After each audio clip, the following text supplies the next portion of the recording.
Baiklah, selamat pagi semuanya. Pada pagi hari ini kita akan mendengarkan presentasi eh, mata kuliah administrasi perkantoran dengan judul Isu Komunikasi Internal di Kemenparekraf yang akan disampaikan oleh Muhammad Bintang Dafa. Yuda. Kepadanya dipersilakan. Baiklah, terima kasih moderator atas kesempatannya. Kali ini saya ingin mempresentasikan isu komunikasi internal di Kemenparekraf. Untuk gambaran umum administrasinya itu, Kementerian Pariwisata dan Ekonomi Kreatif atau Kemenparekraf merupakan lembaga pemerintah yang bertanggung jawab dalam perumusan, pelaksanaan, dan pengawasan kebijakan di bidang pariwisata serta ekonomi kreatif di Indonesia.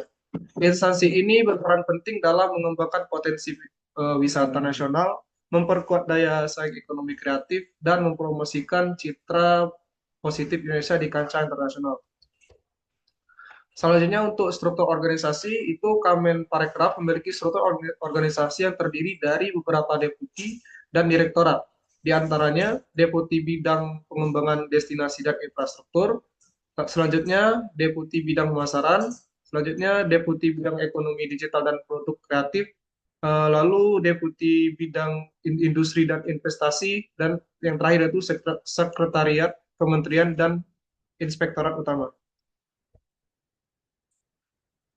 Selanjutnya itu terdapat dua contoh isu internal terkait komunikasi di Kemenparekraf.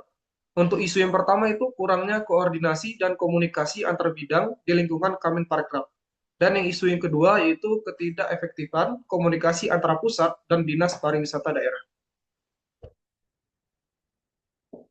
Selanjutnya, kedua isu tersebut jika dikaitkan dengan reach. Untuk poin respect itu terjadi ego sektoral antar bidang di mana setiap direktorat merasa programnya paling penting dan enggan berkoordinasi. Hal tersebut mengakibatkan kerjasama lintas direktorat lemah dan target kinerja tidak tercapai. Untuk poin empati, komunikasi yang berlangsung bersifat instruktif tanpa mempertimbangkan beban kerja atau keterbatasan sumber daya direktorat lain. Hal tersebut mengakibatkan bidang tertentu merasa tidak didengar sehingga koordinasi menjadi formalitas belaka. Selanjutnya untuk poin audible, itu informasi antar bidang sering disampaikan secara sepihak, tidak melalui forum resmi, atau hanya lewat pesan singkat tanpa dokumentasi.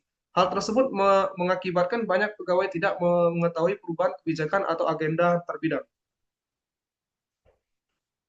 Selanjutnya untuk poin clarity, arahan atau pembagian tanggung jawab dalam proyek pariwisata sering tidak dijelaskan dengan detail. Hal tersebut mengakibatkan tugas antara bidang saling tumpang tindih atau bahkan terabaikan. Untuk poin humble, itu beberapa pejabat atau staf merasa bidangnya lebih berperan penting, sehingga sulit menerima masukan dari unit lain.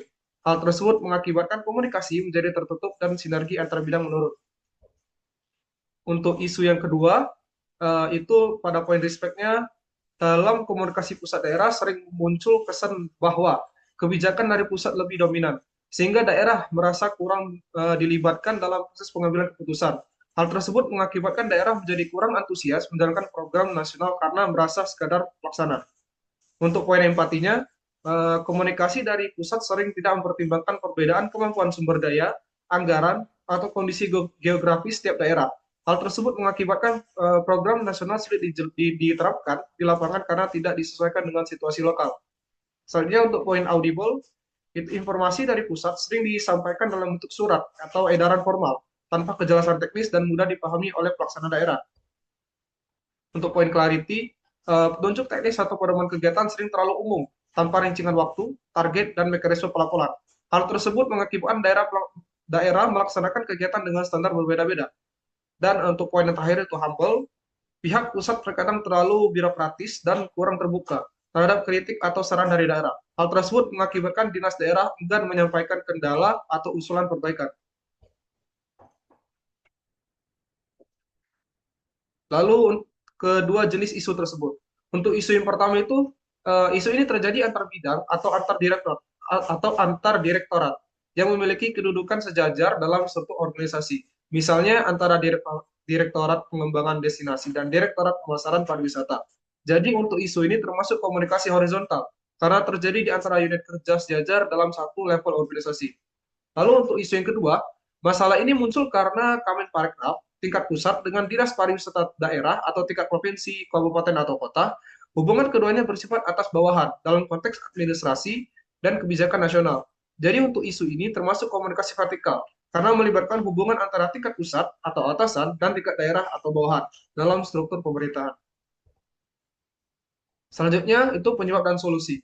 Untuk penyebab kedua isu yaitu yang pertama kurangnya koordinasi dan komunikasi antar bidang di lingkungan Kemenparekraf serta ketidakefektifan komunikasi antara pusat dan dinas pariwisata daerah menunjukkan bahwa tantangan utama dalam organisasi publik sering kali berasal dari lemahnya sistem komunikasi internal baik secara horizontal maupun vertikal. Untuk solusinya itu sendiri, untuk mengatasi kedua isu komunikasi yang terjadi di lingkungan Kemenparekraf, diperlukan upaya yang terarah dan berkelanjutan dalam membangun sistem komunikasi organisasi yang lebih efektif.